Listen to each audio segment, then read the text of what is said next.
Hey guys, this is Gino coming at you to break down UFC Fight Night, Peter Yan versus Dvalishvili. Before I get started, if you have not done this, hit my channel with a like, or hit my channel with a subscribe, hit the video with a like, leave me a comment. I don't even care if it's a letter, just help boost the algorithm, but I would really love to know what you're playing, why you're playing them, who's your favorite DraftKings play this weekend. Give me a shout, let me know what you're thinking. Hey guys, I appreciate all the support. If you followed me on the fight does not go to decision call on Gunn and Jones last week, you're a very happy person. But let's go ahead and get on to DraftKings and see what we can win this week. All right, first we have Peter Yan versus Dvalishvili. Here's the thing. I think Dvalishvili's got the wrestling. I think he's a good fighter, but I just think Peter Yan's too competent. I think he beats him. Yeah, he's had a tough draw with Sean O'Malley and with the Aljos, but here's the thing. He's fighting the best guys. I still don't think Sean O'Malley's the best guy. I think a lot of that had to do with bias and there's just a lot. But the thing is, shame on you, Yan. You fought a guy like O'Malley and you let the judges decide. But I don't think he makes that mistake again here. I think he dominates pillar to post, and I think he gets a finish. But, I mean, he could get a decision and dominate that way too. He scored 108, 154, and 110 on DraftKings in his last 3 wins. I like Yan. I say all in on this fight, but I am really considering reducing some ownership on it, and you will see why here shortly. Next, we have Alexander Romanov versus Alexander Volkov. Okay, so I want to go through Volkov first. I do not like him as a winner, but here's the thing. He could still win, and here's something to think about. He did get a round 1 TKO win over Rosenstruck. He scored 98, 66, 102, and 88 in his last 4 wins. He's 7,600. So there's actually spots where he could get an upset and not be optimal. So if you're happy and you called it and you think he won, make sure you check that score first because he may not do enough. If you look at the lines, he's plus 330 to get a decision, plus 350 to get a KO, TKO. Now, my favorite over here, I love Romanov in this fight. He's minus 135 on the money line. He's $8,600. He did lose to Tybura in a decision, but he's young. Let him grow. Sometimes I think he's a champion, and I think he's championship caliber. And champions have to drop a couple. You have to lose 1 or 2 to learn, to grow, to go back to the lab. I think that's what he's going to do here. And so I think he bounces back here. He's scored 112, 134, 67, and 110 in his last 4 wins. He's plus 275 to get a submission, plus 330 to get a KO, TKO. What I could see him doing, coming out, just putting on a show with the wrestling, and then getting a finish later. Just playing with his food and then getting the finish. That's what I really think. I'm very confident. Romanov may be my most confident pick of the week this week. Ryan Spann versus Nikita Krylov. This is interesting because it's not the main event anymore, but I could see this fight scoring like it's the main event, which is why I'm thinking about going all in on this and reducing some of that ownership on the main. Because here's the thing. Krylov can get wrestling. I mean, he can get up to 10 takedowns. He scored 127, 121, 105. He's only $8,700. Ryan Spann on the other side, he's a finish machine. He's got that round 1 KO, TKO over Reyes. That was beautiful. He's plus 300 KO, TKO. He's plus 500 submission. He's scored 103, 92, 107 in his last 3 wins. I just think the winner here, there's a very good chance somebody wins. I am taking Spann because I just think he's... You look at Krylov, Cody Saptic pointed it out, and looking at the data, Krylov fell into that. Or not the data, but looking at the film. Krylov fell into that choke versus Craig. I think Spann's better than Craig, and I think he's more talented, and I think he could exploit that. I could see Krylov coming out, dominating. He may even dominate the first round, get a little tired, and do something dumb. But I just see Spann figuring something out and getting a finish. I don't see him getting a decision, but I see him getting a finish. Anyways, I like the fight. I'm possibly going all in, but my lean is Spann. Said Nurmagomedov versus Jonathan Martinez. All right, I don't like Nurmagomedov. It feels weird because you see I got the eagle right behind me. But the thing is, he doesn't score well. He's 9,100. I would rather fade him. And I think a lot of ownership will go towards him. Just that last name opens your eyes, like, oh my gosh, Nurmagomedov. Because you think of that, just the greatness. Now you look at Jonathan Martinez on the other side. He's plus 160. Same record. 4-1 over the last 5. Same as said. So he's got a KO TKO loss, though, versus Grant, which really hurts him because he got busted up pretty good in that one. But he has scored 127, 76, 60, and 67 in his last 4 wins on DraftKings. He's got a limited ceilings on DraftKings. He's plus 300 get a decision, plus 700 KO, TKO. So it's going to be Martinez or pass for me because I really don't like the higher price guy. But I'm going to be very limited on my exposure to this fight in general. Vitor Petrino versus Anton Turkalj. So I am actually going Turkalj. I'm going with the dog in this one. He is plus 115 to Petrino, who is minus 140.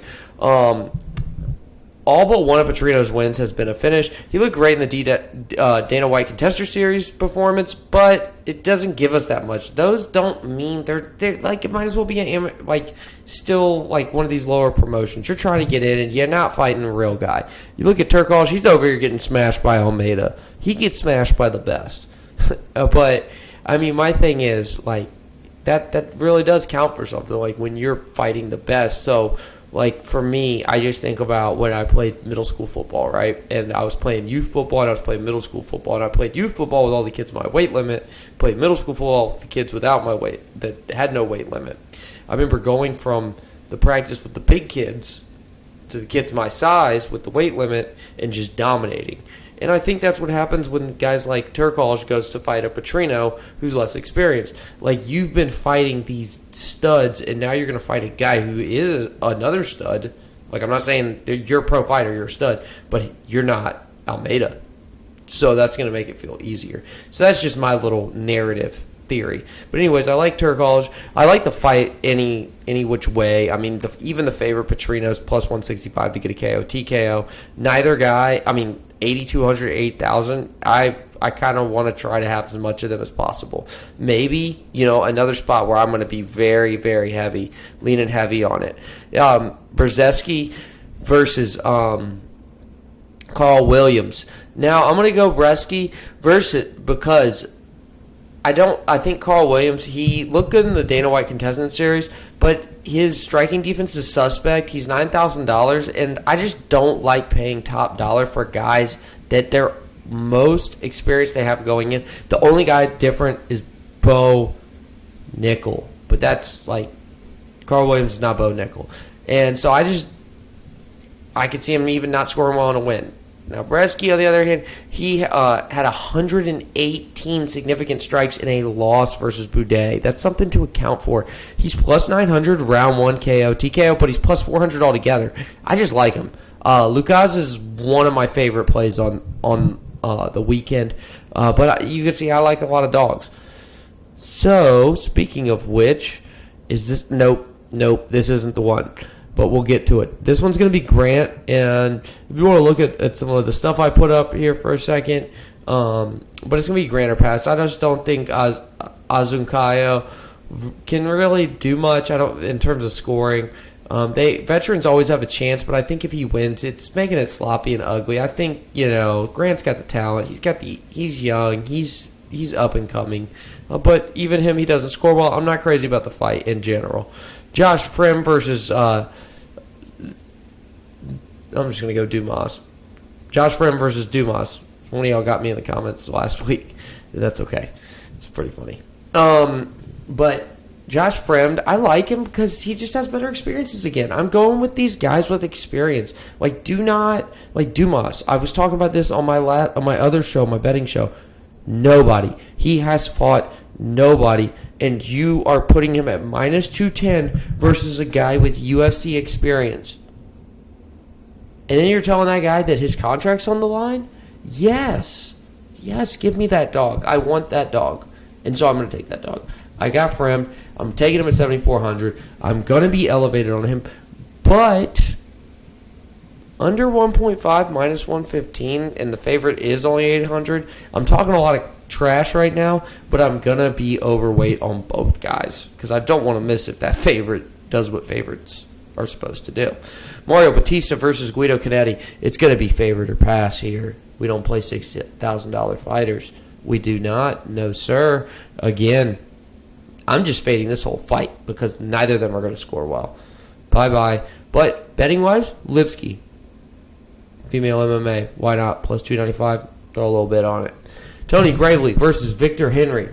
I'm going to go Gravely here.